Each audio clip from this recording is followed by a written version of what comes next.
We did this play to get your mind on Jesus for the holiday. If you are out in Christmas Eve traffic like I was, sometimes you can get so busy with the hustle and bustle of Christmas that you miss Christ. All other religions are trying to make it back to God. The Muslim, he prays 5 times a day. He tries to remember the Quran from kibble to kibble, from beginning to end. He tries to do everything that Allah tells him to do to try to make it back to God. The Buddhists, they try meditation. The Hindu tries to become one with nature. And even people that are just religious, they're trying to live good lives to get back to God. But the beauty of Christmas is God saw that you'll never make it back to Him. So Christmas is about Jesus coming down to us. Because you never make it back to God, God said, how can I get down to them so that I can have a relationship with my children? That's what Christmas is about, y'all. Christmas is about that you could never make it back to God. You couldn't pray enough. You couldn't do enough. You couldn't fast enough. You couldn't be obedient enough to be good enough to get back to God. God knew that, so He said, let me come down to them, wrap myself in a human body so that I can pay the price so that they can get back to me. That's what Christmas is about. And unfortunately, if you're not careful, you'll miss it. If you're not careful, you'll miss it.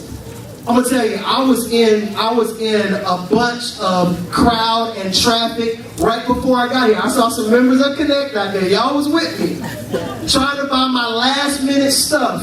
And you know what? I stood in the honey baked ham line so long, I didn't think I would make it to the front until Jesus returned. And I'm gonna tell you, people cut me off, and everybody was cussing and mad. And you know what? It'll very easily get you out of celebrating Jesus.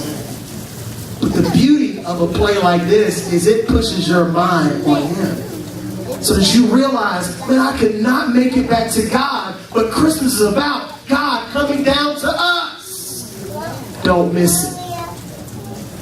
You see, back then, there were people that missed it. Number one, there were religious people that missed it. Religious folks missed it.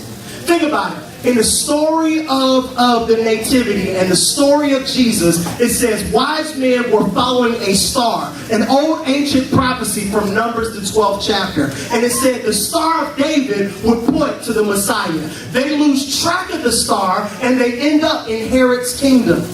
When they get to Herod's kingdom, Herod says, what are you talking about? I'm the greatest thing of all time. What are you talking about looking for a king? You found him. I am the king. I'm King Herod. So he calls his religious people.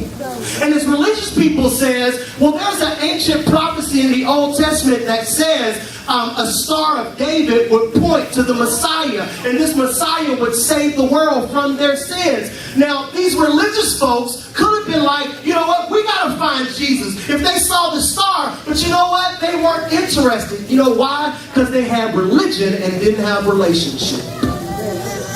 They knew the Old Testament. They knew the laws. They knew the prophecies. But they had religion and didn't have relationship. Guess what?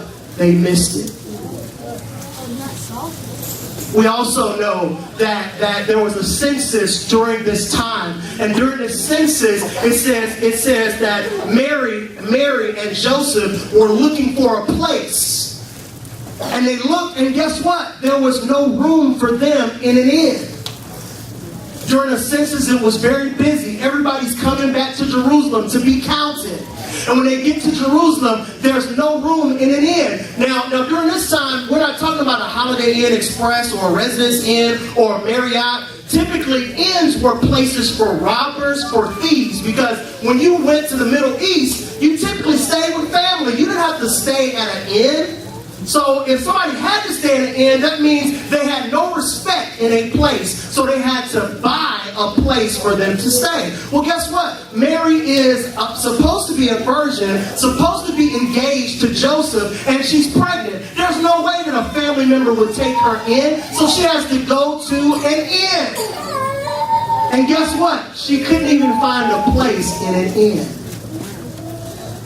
Can you imagine this innkeeper? He says, man, I'm just too busy. There's too many people around. And guess what? He missed the greatest blessing that came to this world. Now, I got 4 boys. I can remember when Gayla was birthing our first child. And I can remember when Gayla was birthing our first child, she went through 22 hours of labor, all natural. And by the time we got to hour number 12, hour number 13, you know how doctors do? They say, you sure you don't want no medicine? You sure you don't want the epidural? She's like, I told you I don't want nothing. And you know what I said? I said, well, you need to give me one because this is hard.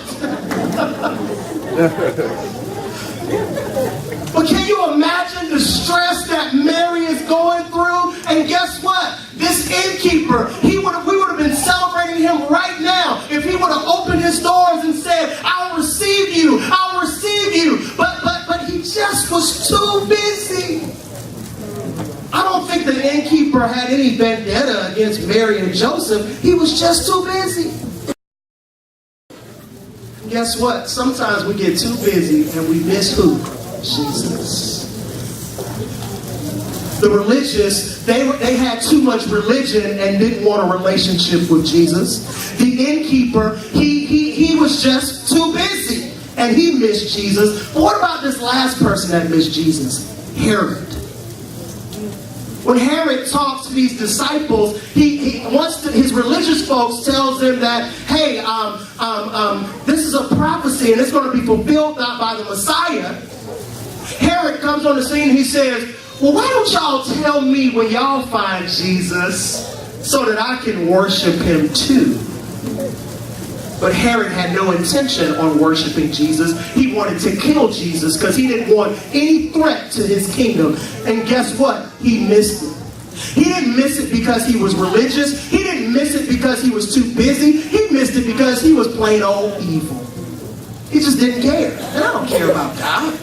I don't care about Jesus. I care about me, myself, and I built my own throne. I don't need anybody else to try to attack me. I believe in all 3 of these places, this is where we typically miss Jesus.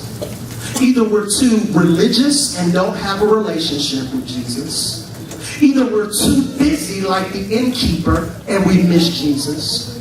Or we simply don't care like Herod and we miss Jesus. The point of everything we did today is this: don't miss it. Don't go through the motions of the holiday and the motions of another year, the motions of life, and miss Jesus. You couldn't make it back to God, but God came down here to you. D.L. Moody, a great pastor from Chicago. This great pastor from Chicago, he was preaching, and he preached, and he preached, and he preached, and it was going on an hour and a half. And all of a sudden, he saw the people getting tired, and he said, you know what? I'll finish the rest of it next week. Come back next week, and I'll finish the rest of this message. Well, that night, the great Chicago fires happened. Thousands of people died in those fires. Many of his members that were there at that service never was able to come back that next week. D.L. Moody said, what have I done? I gave this message and I didn't give the people the opportunity to receive Jesus. Well, guess what? They'll never receive this opportunity again. He said, I missed it. And there are other people that missed it. God brought you here today, and through these kids, you know what he's saying to you? Don't miss it. God came down to earth just for you, so that you'll recognize you can never make it back to God, but Jesus came down here to you. Everybody stand to your feet. If we can give you some encouragement, let us encourage you. Just a few moments, we'd love to encourage you. We'd love to pray for you. Maybe you just come up here and you're able to say, pastor or sister or brother, I don't want to miss it. I don't want to miss it. Or maybe you're going through right now. Maybe you're like this family and you're at a place of just like, God, where am I right now? What's going on right now? Maybe you just need prayer. We'd love to pray for you. Can we pray for you today? We'd love to pray for you.